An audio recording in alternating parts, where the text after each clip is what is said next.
Welcome to the Bearded Banter podcast, where we'll discuss everything gaming.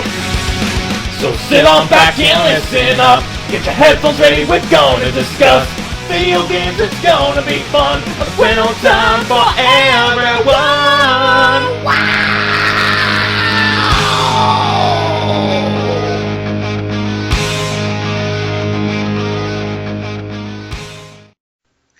Hello and welcome to episode 22 of Bearded Banter, the gaming podcast where we're changing things up a little bit. We got a new format that we want to test today. I am your host, the Bearded One. With me, as always, is my co-host, Random Richard.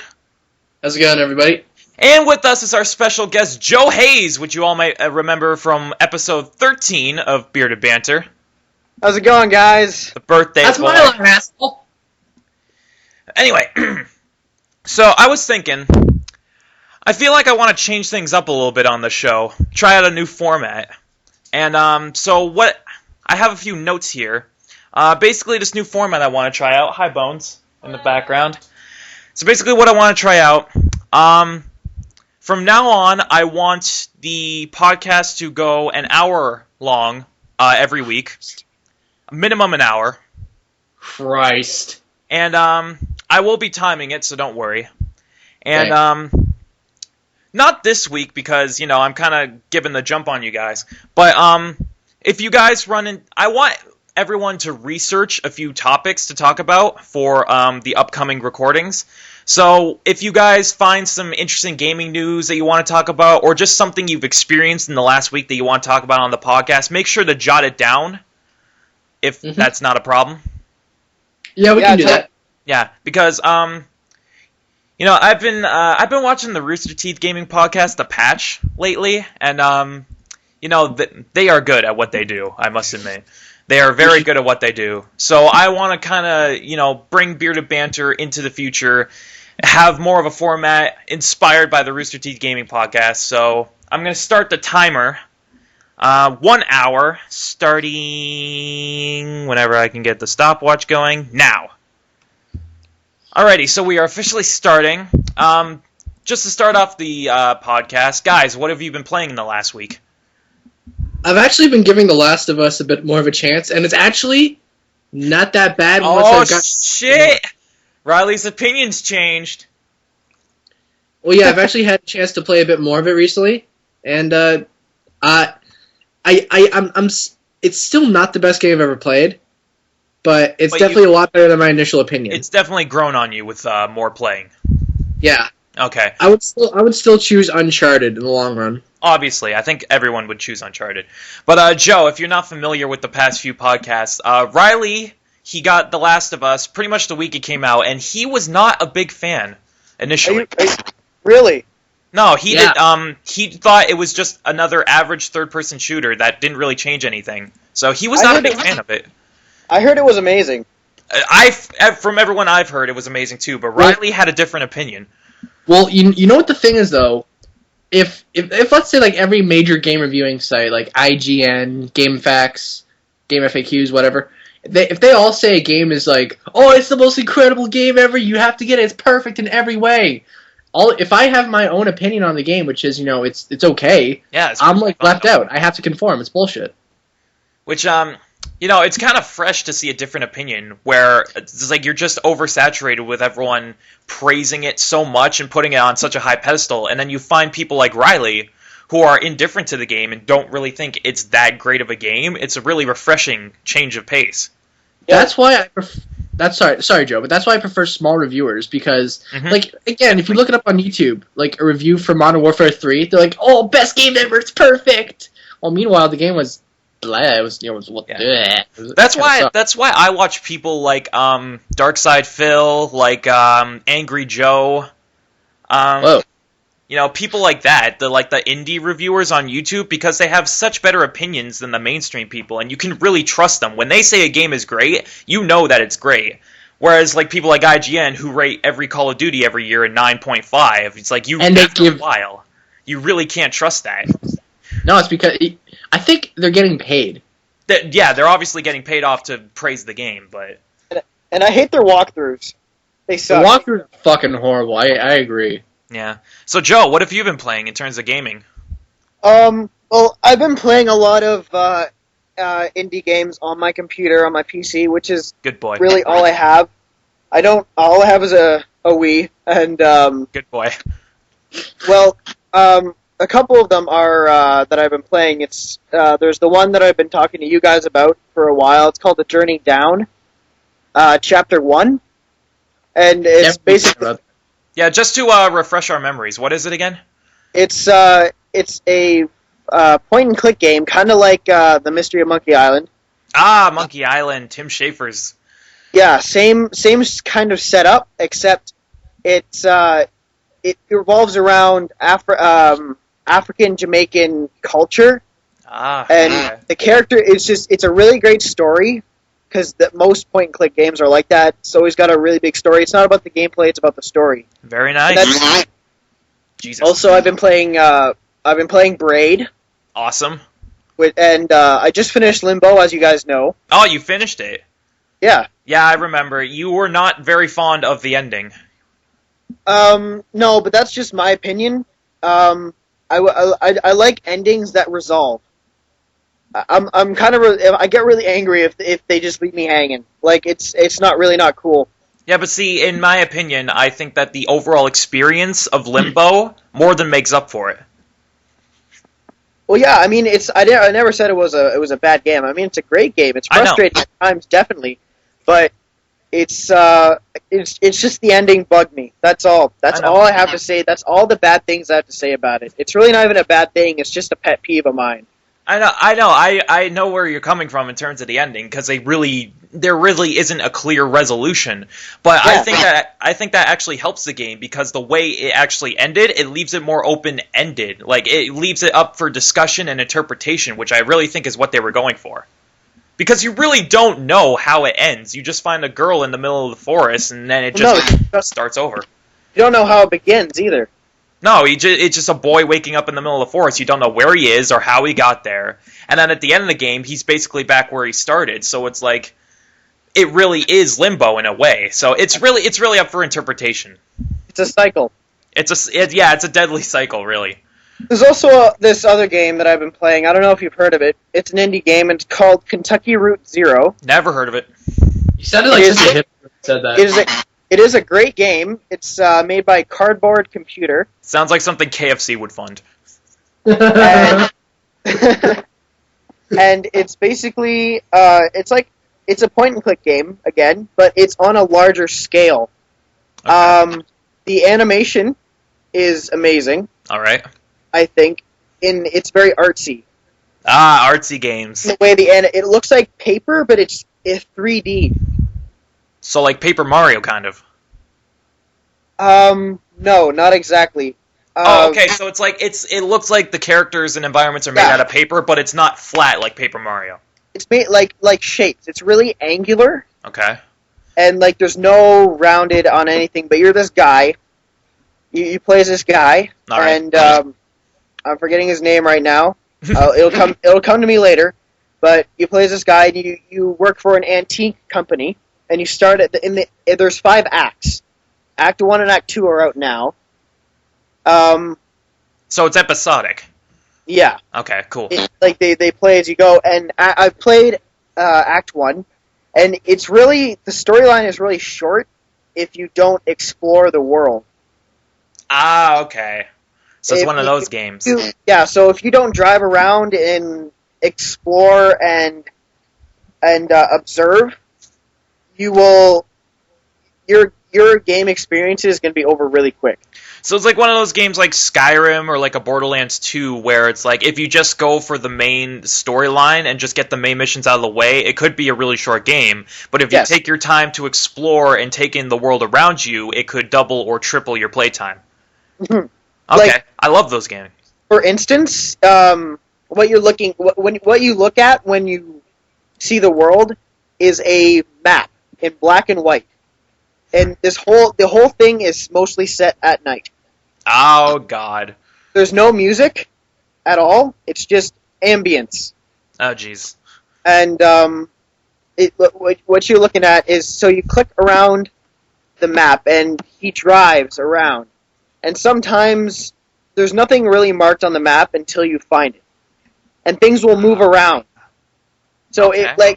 for example, I was driving around once and I found um, there was a little icons come up like plane, and you can get out of your car and all you see is these two guys pushing a plane down the highway. That's it. What the fuck? So, and you can observe it, and it would say, like, these men look weary, and they've been pushing this plane, and it won't last much longer, kind of thing. The It's army just, of two. it's so cool. I got it. You got it. If you want to, I don't know. You got to look it up. You got to look up some gameplay. I'll show you one day. It's the coolest thing I've ever played. Like, really. Okay, cool. And what's it called again? Kentucky Route Zero. Kentucky Route Zero. Okay, I'll Yeah. definitely look it up. It's a mystery, basically. I'll definitely Yeah. look it up because it sounds very interesting. I'm actually looking it up right now. Go ahead, you do that. I'll definitely mark it down and look it up later. But anyway, me, in terms of gaming in the last week, we've been doing a lot of recording for BGN the last week. Me and my sister Bones. Bones! She's apparently not responding. Anyway. But yeah, we've been doing a lot of recording for BGN the last week. We actually beat Castle Crashers, so we finished up our Let's Play of Castle Crashers this week. As of this recording, all of the footage is up on the channel. Nice. So, playing that game again was just awesome, because Castle Crashers is one of those games where you can play it how many number of times you want to play it, and it just never gets old. Great soundtrack, too. Awesome soundtrack, too. The Newgrounds guys really did a number on that one. But, Yeah. I actually mentioned it several times in the Let's Play, how awesome the music is, because Castle Crashers is a Newgrounds game. The behemoths are Tom Fulp and Dan Paladin of Newgrounds, the lead artist and the lead moderator. And, yeah, they commissioned the Newgrounds audio portal to do the entire soundtrack for the game. So they actually had Newgrounds users compose the soundtrack for Castle Crashers. That Which- is so. Yeah, which for an indie game like that, I really love it when they do things like that. And after the game came out, they took all of the entire soundtrack and they put it up for free download on Newgrounds itself, which is really doing fan service. Hmm. I love it when small developers do that, because you would never see a AAA developer do something like that. No, Yeah, you wouldn't. I love game soundtracks. Like, I Yeah. will download that shit. I will download game soundtracks are... I've been recently listening to the Dragon Age Origins and Dragon Age 2 soundtracks. Dragon Age 2 soundtrack, amazing. Okay game, but the soundtrack is just awesome. My sister would have quite a few things to say about that. She's like the biggest BioWare fan in the world. It's like she's played the shit out of the Dragon Age series. Yeah, Jesus. I haven't played Origins. I've only played 2, so I wouldn't know the original game. So I have, my sister bought both on demand, so I have both of them. According to her opinion, at first she didn't like Dragon Age 2. She definitely thought Origins was better, but over time, as she got more attached to the characters, because at first she said that there was no emotional attachment that she could invest in, which is one of the main reasons why she didn't like Dragon Age 2 when she first started. But as she played more and more, she found that attachment in certain characters, so it definitely made both games equal. But she definitely, I would say, likes Origins better than 2, just slightly. see, that's what BioWare is all about. It's all about the characters and the emotion of the characters, the emotional attachment of the characters, and that's why. That's why Star Wars: The Sith Lord sucked. Knights of the Republic: The Sith Lord sucked because it wasn't BioWare who worked on that. It was Obsidian, and they totally just fucked it up. They fucked the whole thing up. The story sucked. The ending sucked. I was so disappointed with that game. I swore I'd throw it against the wall. I can believe you there. I could just imagine Joe sitting there at his laptop. It's like just like going up to the ending. It's like, you piece of shit! Takes the case, chucks it at the wall. Oh god, not the voice modulator again. But What the fuck? it's funny you mentioned Obsidian, because Obsidian, I'm pretty sure They are a development studio within Bethesda. They're like a subsidiary of Bethesda. They're the people who developed Fallout New Vegas. Oh, really? Nice. Yeah, because Fallout 3 was entirely Bethesda. They developed it, published it, they did everything on it.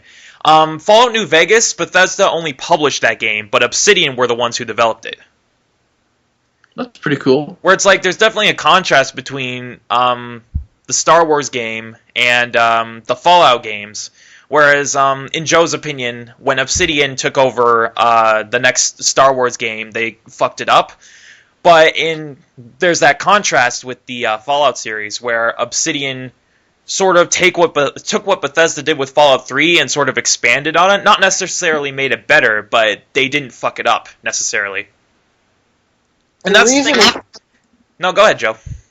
The reason was that they rushed it. They got people excited, all excited about Knights of the Old Republic 2, and they're like, okay, we got to get this down. They set the due date way too early. They needed more time to work on it, definitely, because the ending didn't resolve anything at all. Like, you spend all your time working on these characters and going into their backstories, and in the end, it's all for nothing. It just pisses you off because it doesn't resolve any of the characters. They don't come back in the end. You're by yourself in the end. You don't see any of your companions in the end. It's stupid. That's another thing. That's another thing with developers nowadays, where they never.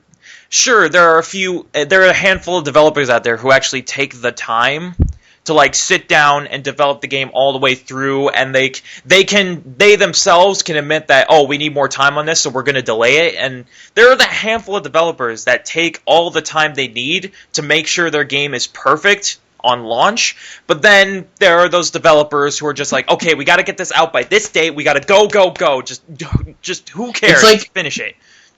It's like the problem they have with the Sim City game that just came out this year. They whoa.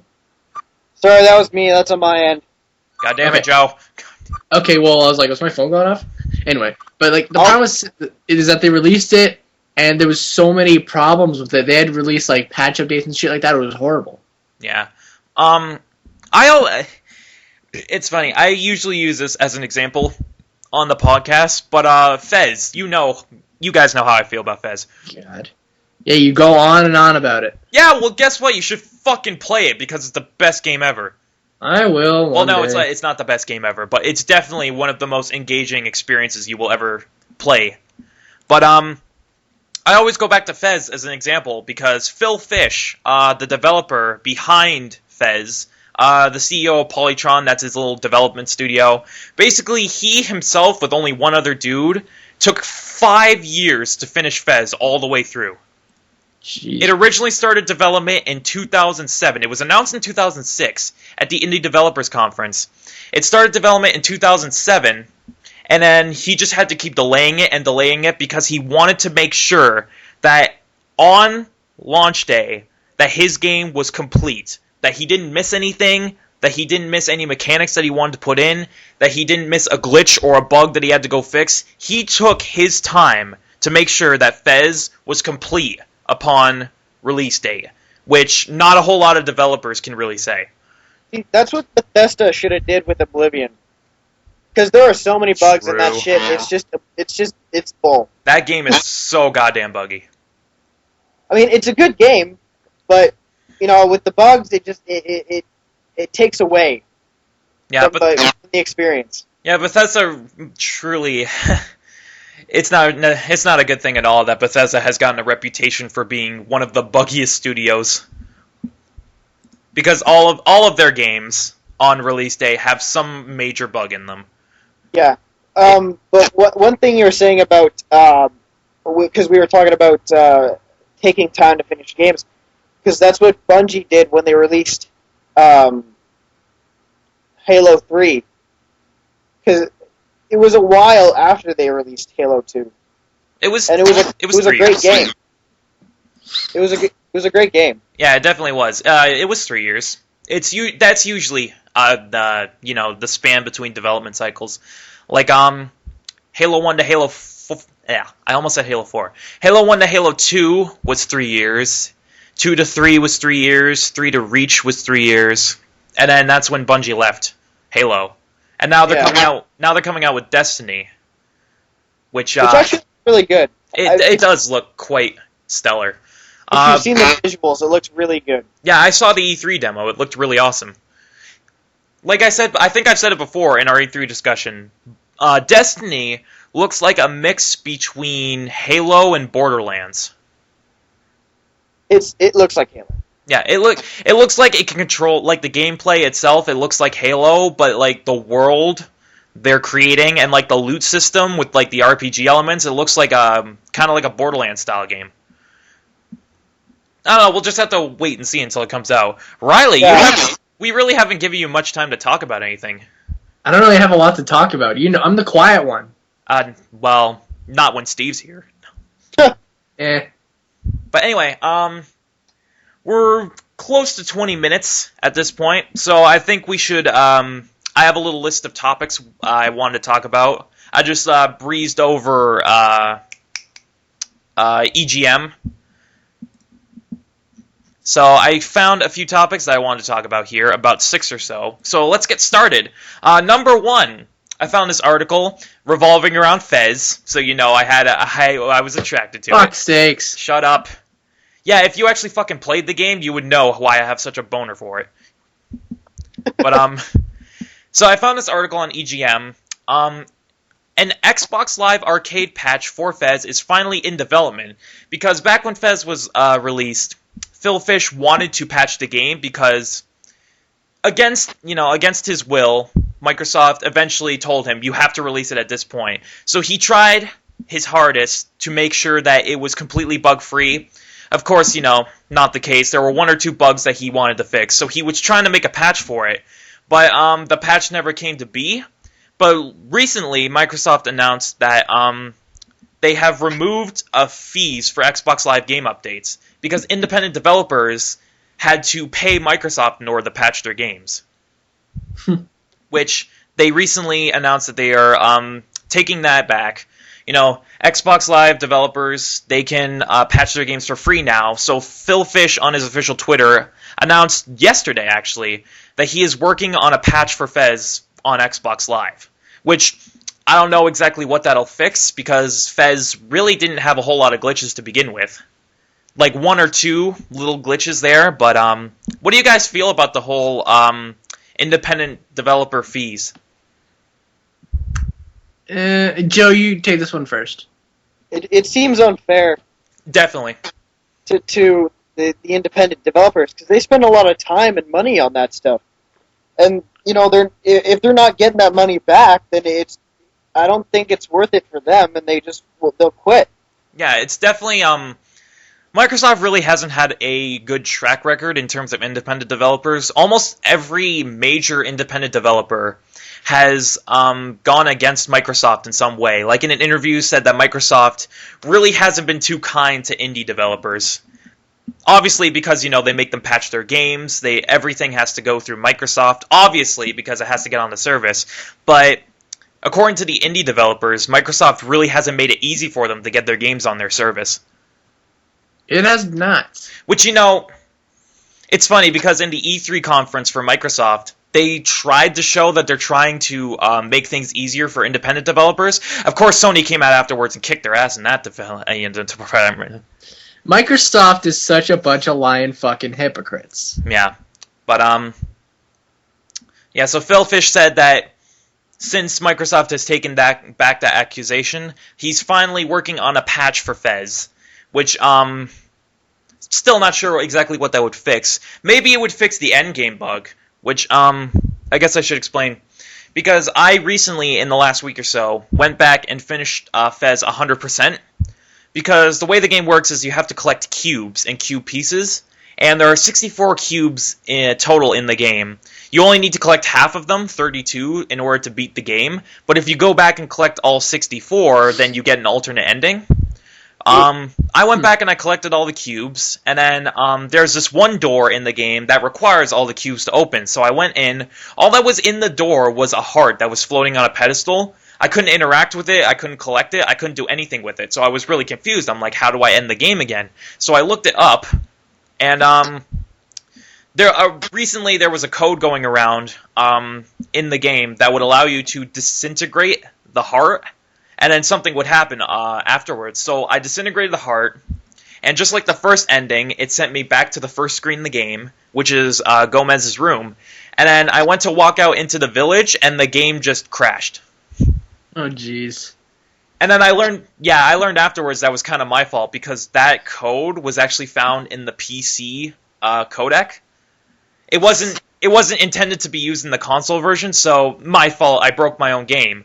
But I think maybe this patch would fix that, because maybe Phil Fish has learned about that, game-breaking code on the Xbox version. So maybe this patch will deal with that. Not exactly sure. But yeah, obviously, had to do with Fez. I had to mention it. So, is there a PC version? There is a piece. It was released on Steam the beginning of May. Why haven't I heard of this? I'm pretty sure I told you about it. Well, when we talked about it last, you said that they were going to port it. I know. Yeah. I'm pretty sure I mentioned it to someone afterwards that it was on Steam now. So yeah, it is currently on Steam. So go check it out. Yeah, definitely. Definitely go check it out. Anyway, the next story that I wanted to talk about. Let me just open this window right here. This is revolving around the Xbox Live Fall 2013 update, which has become an annual thing for Microsoft. Every fall season, they usually update the dashboard. I found this article on EGM that said that the public beta for the Fall 2013 update on Xbox Live, registration for that beta has gone live. My sister just signed up for it today because it's on the main dash. And really, what this update does, it's obviously it's in anticipation for the Xbox One to get everyone ready for the Xbox One. But the main thing in this dashboard update is that Microsoft is officially on Xbox 360 getting rid of Microsoft points. Good. That's all you have to say? Good. But Microsoft points was like their digital currency where you paid through a credit card, or you could buy them digitally or get cards for them which had a code which you could redeem. But Microsoft points were like their virtual money, where you spend a certain amount of real-world money, and then they'll give you virtual money, which will allow you to buy arcade games, DLC, that sort of stuff. With this fall dashboard update, they're getting rid of Microsoft points entirely and just using real money. What do you guys think about that? Well, Joe, you take this one first. I don't know. It just seems kind of silly to use real money. I mean, Really? I don't know. I just find that weird. Should we go back to using like playing cards and seashells as money? Yes, let's go back to our caveman days. Rocks and twigs. Hey, it worked well for like thousands of years. True enough. But yeah, since, I'm on Xbox, so I had to mention this. So yeah, they announced that the Xbox One will not have Microsoft points at all. It'll just be real-world currency, which I don't see why they're backing out this close to Xbox One launch, because the last 7 or 8 years they've had Microsoft points, so you might as well just go all the way to the end with it. I don't know, just getting getting people ready for the Xbox One. If they weren't already completely turned off by it. Yeah, well, they recently took back all of their online policies. I know, but which, in my opinion, it still hasn't changed anything. Really. First impressions are hard to get rid of. Yeah. You set up the initial impression that you were going to put all these restrictions on the player. Then they bitched, and you realized, oh shit, no one wants this, so you took it back. You still look like a bunch of assholes. Basically. It's just like, oh yeah, sorry. Sorry, guys. Sorry, guys. Also, another story I wanted to mention that we'll get to a little later. It revolves around the executive level at Xbox. But we'll get into that a little later. Next article that I wanted to discuss. You guys know I'm a big Halo fan. Yes. Halo. Riley, we played Halo 4 at your house when I brought my Xbox over. We did. We had fun. Yeah, it was alright. Yeah, we couldn't play online because, for some reason, couldn't connect wirelessly to your internet. Dumb. But anyway, this article, which really got me, Halo 4 is the best-selling Microsoft Studios title of all time. Really? Of all time. All time. Microsoft has announced that Halo 4 is officially the best-selling Microsoft Studios title of all time in the US, surpassing previous bestseller Halo 3. Just in the U.S. or world? They mentioned just in the US. Oh. The actual sales numbers wasn't offered by the company, but we know that it was up to around 4 million sales last Christmas. Which, think about it, last Christmas, it's halfway through 2013. I would say that would have increased 1 million or 2 in sales. Yeah. I'd say another Pretty million units nuts. have sold since then. But, yeah, that caught me off guard because I think in terms of Microsoft Studios, they have a bunch of bestsellers. Like, they have Crackdown, they have, obviously, the Call of Duties. They have a lot of games, but Halo 4 being the best-selling, that kind of caught me off guard. I don't know why. Well, you'd think with Halo's popularity since the first one came out, that it would that the latest. It's always got to be the latest one that has been the best seller because people are just going to keep buying it until the next one comes out. True enough. And like soon enough, they'll be. I don't know if Microsoft does this, but like they could come out with like a box set or a special edition, like they did with Reach. Yeah, they did have a limited edition for Halo 4. Did they? Yeah, I actually have it. Oh, okay. So yeah, that sells people to it. They get extra stuff, and it's all about marketing. If they market it well, because they did, they hyped it up a lot. Yeah, actually going off of that, before you continue, I feel like in 2012, Halo 4 had more hype behind it than Black Ops 2 did. Well, because I think more people are starting to wake up to the fact that Call of Duty sucks. Yeah. Because they want something different. It's all the same. Whether or not Halo is exactly different or not. No, Halo's not different. I mean, the gameplay hasn't changed since the first one, and but it's it's a continuous story, and people want that. They want to see how it ends. Yeah.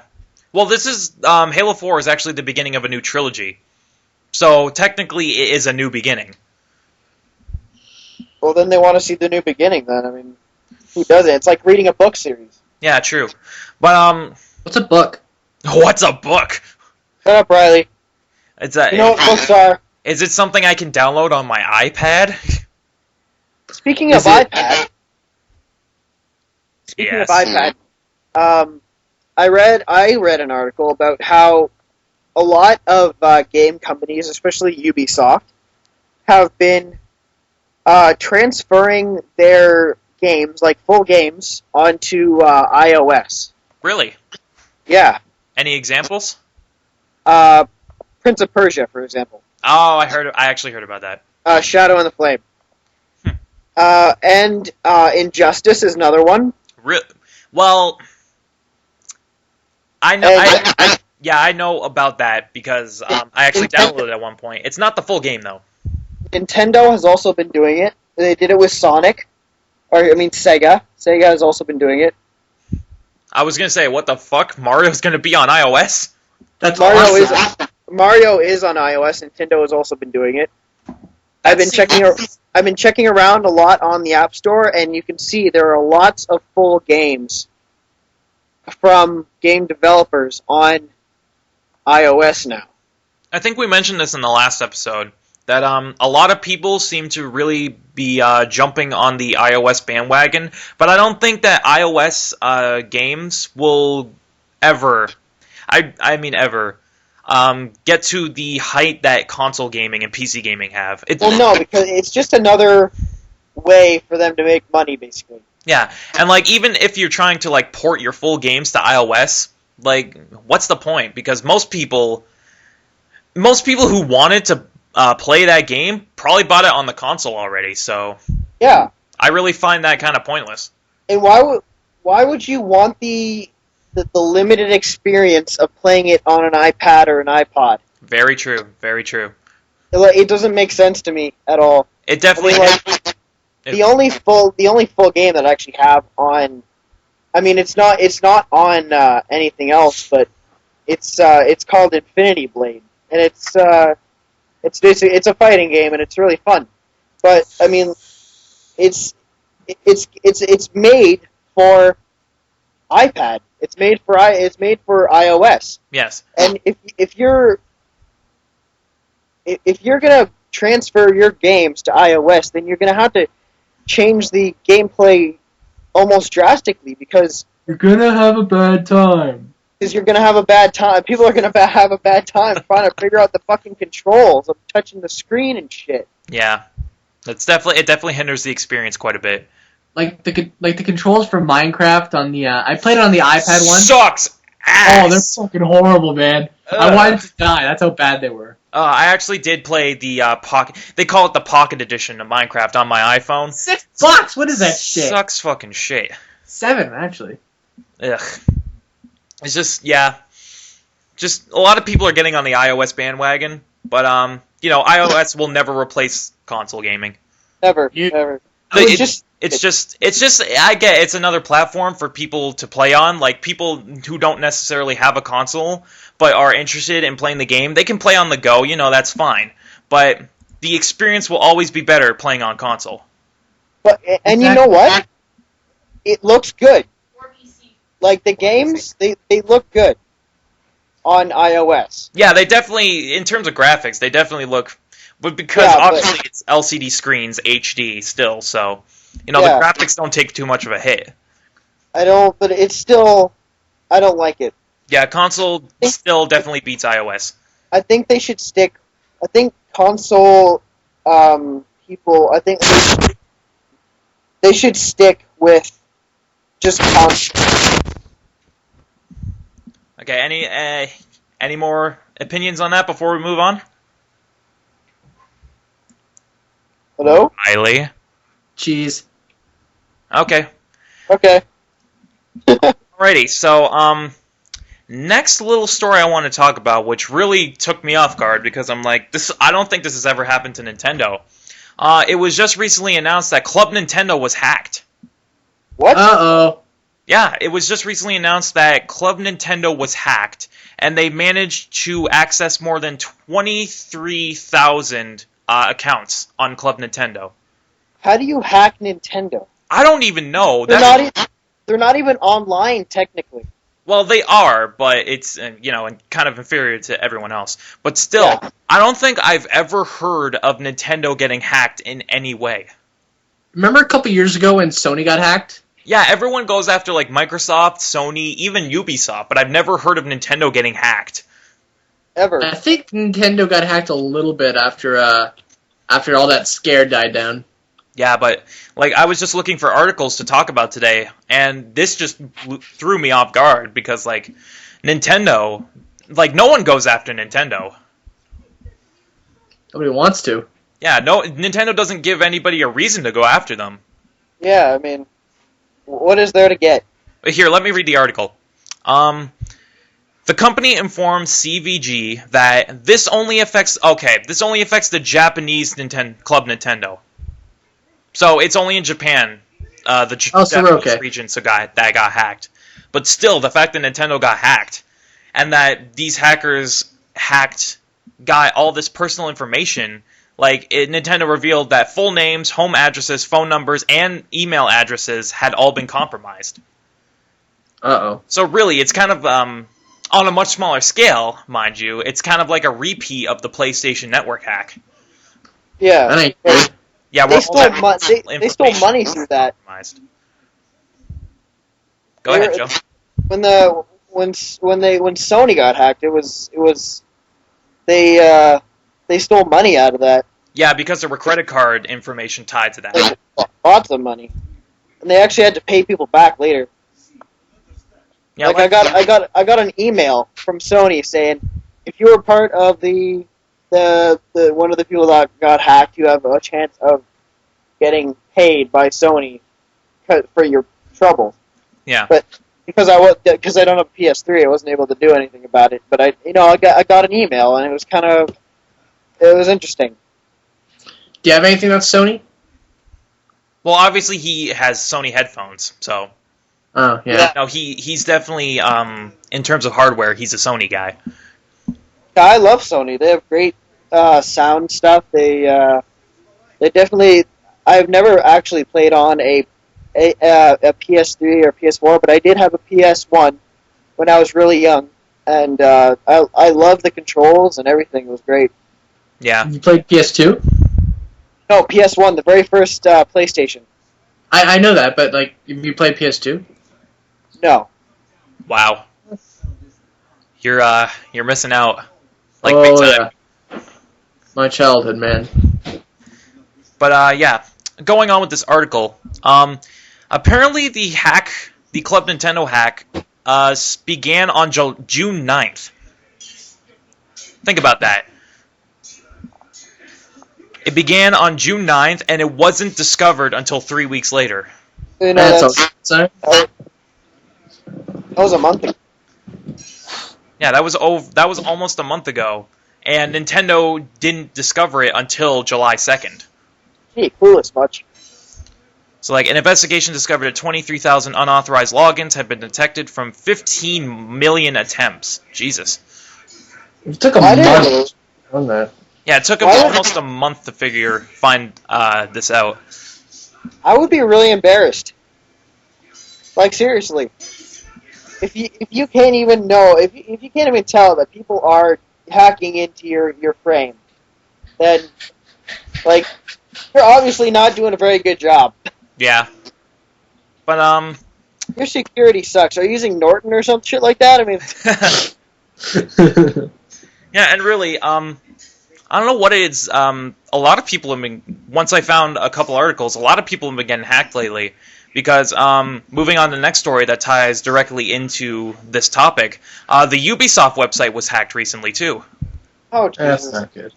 Ubisoft has confirmed that its website has been hacked. According to an email sent to all users, usernames, email addresses, and passwords have potentially been accessed, and users are advised to change their password. So, like, a couple people have been getting hacked lately. Yeah. I don't know what it is. Like, why would you go after Ubisoft? Well, it makes you wonder if it's the same people. True, it could. You never know. What if it's Like, Anonymous? like Anonymous is the big hacker group, but you never know who it could be. Yeah. But guys, what do you think about this? It makes me feel less safe. Yeah, but really, how closely are you tied to Ubisoft? I'm not. Like, Me I don't even play their games. Like, Yeah, this doesn't necessarily directly affect us. no. Like, still, the fact that it's happening.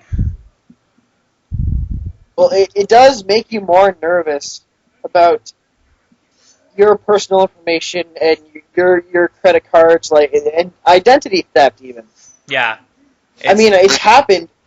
It happens all over the world online, but this is a worldwide corporation. Like, it's scary that people can actually break. It's like breaking into the government, basically. Like, True who enough. knows? Maybe that's next. Like, Oh, yeah. what can't people do these days on computers? If they can go into Ubisoft and Nintendo, and I don't know, maybe, who knows? Maybe somebody will figure out how to hack Apple. Oh, jeez. That'll be the day. Don't jinx it. Jinx. Watch like next year they're gonna get hacked and we're gonna know. Yeah. But anyway. So yeah, those really took me off guard. Like, especially the Nintendo one, because Nintendo has never given anyone a reason to really go after them.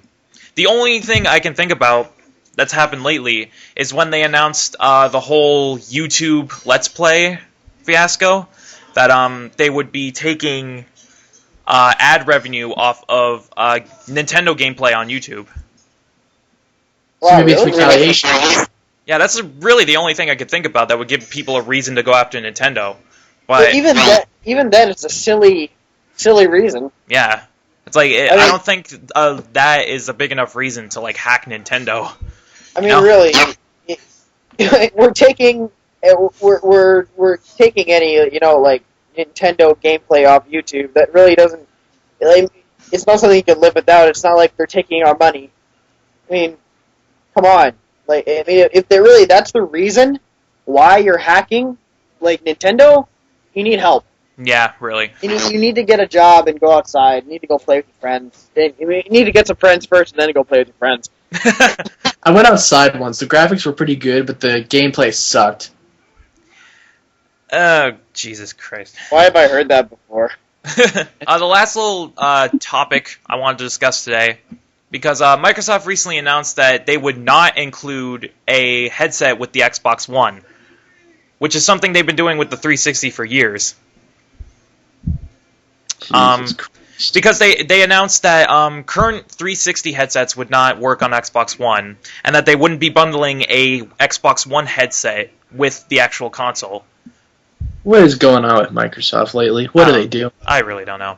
But Microsoft has reversed yet another Xbox One decision, and they've decided that they will include a headset with Xbox One now. Obviously due to fan backlash. All we have to do is just bitch and complain about it, and they'll do it. Yeah, but seriously, what's going on with Microsoft lately? I don't know. They're Jewing up. Like they've been pushing all these decisions that really no one ever asked for, and then they realize that no one wants them. So this is like Microsoft. This is the cycle of Microsoft. Come up with a decision that no one wants. Due to consumer backlash, figure out that no one actually wants it, reverse the decision, and the cycle repeats itself. When are they going to realize? Because every decision they made with the Xbox One, no one has wanted, or everyone's been against, and then eventually people will bitch enough that they realize, oh, we got to reverse this, and then they reverse it. It's just really the Microsoft cycle that's been happening the last few months. They're friggin' weird. So, guys, what do you think about that? Like they got an eternal stick up their ass. Joe, I can't even hear you. Like they got an eternal stick up their ass. Riley, any opinion? Microsoft used to be a good company. Now they're just kind of going downhill and making these stupid-ass decisions. Yeah, I really don't understand what's going on with them lately. They don't care about the games anymore. No, they really don't. They just care about money. It's just like Yep. Apple. They don't care. They don't care about pleasing. They don't care about pleasing the customer. Nope, They just- not Come on, anymore. man. They just care about beating out Bill Gates. So anyway, those are all the topics I wanted to discuss today, just looking at some articles on EGM. We have roughly 10 minutes before we end up here. So It doesn't have to be an hour, does it? it's a thing I just want to start getting into. Set like a timeline. Okay. But anyway, so we got 10 minutes left. I guess that we will end just on general discussion. And each of us will discuss the game that we have been playing the most in the last week. So, Riley? Well, I wish I could say I've been playing The Last of Us for most of this week, but I haven't. But I must have just kind of been... Sorry. No, go ahead. Well, I just recently got back into the... I played it for 2 days initially. Didn't like it. Stopped playing for about a week. And about 2 weeks. And I just got back into it... when's it? Today's Friday, so... I want to say Tuesday I got back into it. And, I'm appreciating it, but over and all, I think it's just way too hyped.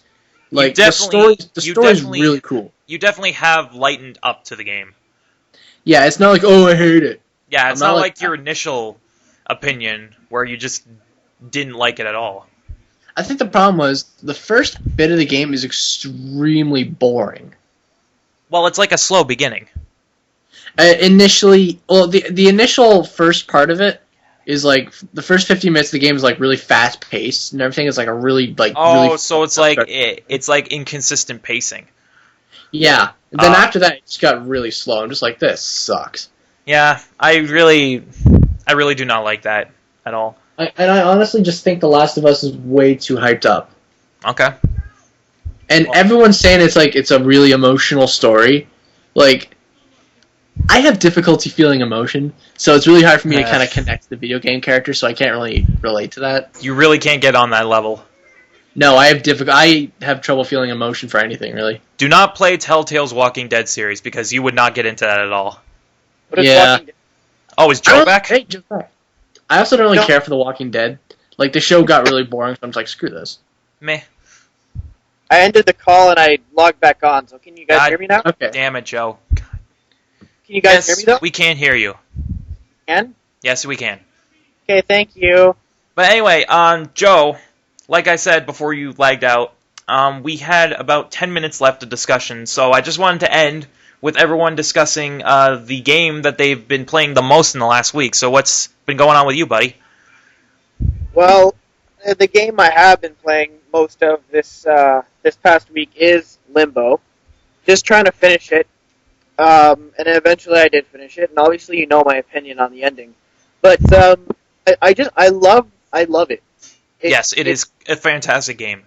Such a great game. Though because it's on my computer, I'm not blaming the game. I'm blaming my computer, but it does lag a bit on my computer. So nice. Like the shit. But it's I love the puzzles. It really gets your brain working and trying to figure out what I got to do to get to the next level. Yes, it definitely makes you think. Yeah, it definitely makes you think. It's so great. I love the visuals, like the shadows in the background. It's so creepy, and it just makes you want to play it in the dark. Yes, for being only black and white, it definitely did have quite an engaging visual style. Yes, it's got such a great atmosphere. Definitely. The sounds in it are great. It just gives you that feeling of isolation. Yeah, you gotta play it with headphones. Definitely. Or surround sound. Or surround sound, yeah. Or one of those like home theater kind of things where like home gaming station what the rich people got. Yeah. Anything else you've been playing? Well, since we were talking about iOS earlier, I have been working on some iOS games, especially Infinity Blade and Infinity Blade 2. I definitely think I've heard of that game before. I think you would, because they're great, and the graphics are incredible for an iOS game. I definitely think I've heard of this game before. And basically, what you do, the storyline in 1 is that you're a knight, and your father went to vanquish the evil King of Death, and but he failed. And basically, you're his son, and you have to work on killing this guy. But if he ends up killing you, the bloodline goes on, and you start another bloodline. Huh. So like if that guy dies, then his son will try and avenge him, and his son will avenge him. And number 2 continues on from that, and you're basically you figure out that you didn't actually kill this God King. That he oh no! Yeah, he comes back and he traps you it's almost like a hell, I guess. Oh no! And or like a limbo. Yeah, and you got to and you got to save this guy as an adventurer. You got to save this guy. So okay, cool. You use your fingers as your controllers. You use your fingers. Yeah, it's all touchscreen. Obviously. But the way it works, you swipe. There's different moves. There's different combos, and there's cut scenes and stuff, and it's just really great. That's cool. Yeah. But that's basically all I've been playing. Oh, and one more thing. I started replaying a Zelda Oracle of Seasons. Oracle of Ages. Oh, okay. The game is a bitch. Yeah. Like We heard. seriously. The game is made by Satan. Yeah. Just go on Facebook and I see it's like Joe Hayes posted a new photo. Oh, and it's like a really low res snapshot of like the Game Boy screens. Like, this game was made by Satan. Yeah, the reason I posted that was because at the time my rupees count was 666.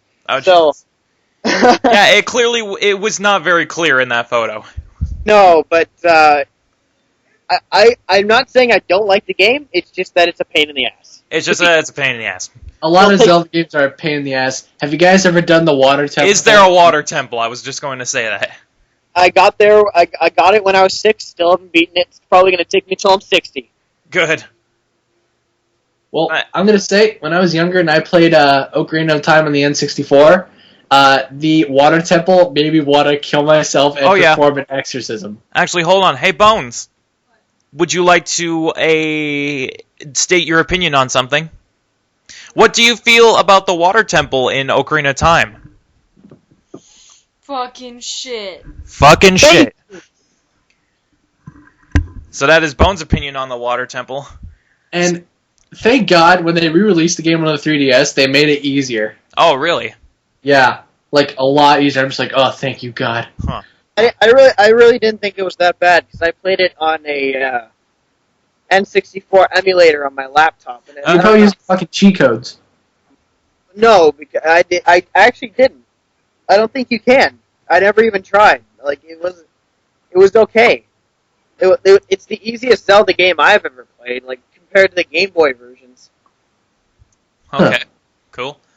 But anyway, in terms of me in the last week, like I said at the beginning of the episode, been doing a lot of recording. Just beat Castle Crashers again for like the 6th time. Fucking great game. Like I said before, it's like you can play it endless amount of times, and it just never gets old. It's one of those games. But I've also been playing a lot of small games lately, like for the channel, obviously. Like I played Sonic 4 Episode 1 again, which you guys know my opinion on Sonic. I'm a big Sonic fan. Oh yeah. Yeah. The game is good. Obviously not as good as the originals, but it's still a pretty good game.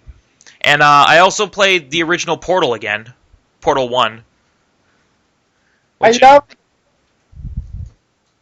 Which you guys, I assume you guys have obviously played. I've played it. What are your guys' opinions on Portal? Because we're going to wrap up in about 3 minutes here, so let's end our discussion. Guys, what is your opinion on the original Portal? Start with Riley. Well, it's been a little while since I played the original Portal, but it was a lot of fun, and I really like the whole tongue-in-cheek humor of the game. Definitely. The whole cake thing. GLaDOS definitely had a dry sense of humor. I was really sad when the cake was a lie. It's like you're on that platform, it's like you're heading towards the final room, and it's like, thank you for participating in the Aperture Science Enrichment Center testing facilities. And then he's like, you see the picture of the cake, it's like, yay, I'm gonna get that! And then it's like, you turn 90 degrees, you're like, what the fuck's going on here? You turn around, and there's a pit of fire. You're just like, what the fuck? Yeah, it's just one of those moments in games where it just the first time you play it, just catches you completely off guard. Yep. But anyway, yeah, I was definitely pissed off about that, but I love puzzle games. If you don't know, I just love puzzle games. Definitely. The puzzles in that game were particularly challenging. Definitely. I just love working on them, even if it takes me forever. I love working on puzzle games. It's definitely one of those games that makes you think. That's why I play all the Professor Layton games and shit. We know your opinion on Professor Layton, Joe. Oh, it's so good. It's so good! But anyway, my opinion on Portal, the original Portal, great game. It wasn't even intended to actually be a game at the beginning. They just, Valve just threw it into the orange box as just a little extra thing. It wasn't intended to be as big of a success as it is now. But, the original Portal, for being only an hour or two long, it is definitely one of the most enriching... Is that even a word? Yeah. It's definitely one of the most engaging games I've ever played. It just like I've stated before, I'm a big guy in terms of atmosphere. Like, if a game nails its atmosphere, I just fall in love with it. And Portal definitely, in terms of the Aperture Science Enrichment Center, definitely nailed its atmosphere. It has a feeling of mystery, a feeling of danger, looming threat, and I just love the game. It did a really good job of addressing that. They definitely did a great job on that.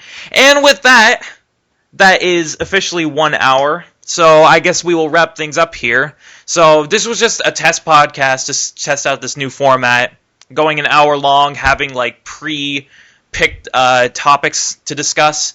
So Riley, since you're my co-host, throughout the week until the next recording, if you just find any interesting gaming-related topics, or if you just experience something during your actual playing that you just want to discuss, make sure to jot it down for the next podcast, okay? I will. All right. And with that, we will wrap things up here. Thank you very much for watching episode 22 of the Bearded Banter Gaming Podcast. I am your host, the Bearded One. With me is Random Richard. See you later, everyone. And also special guest Joe Hayes. Hey, see you later, fuckers! And we will see you next time. Keep on gaming, everyone.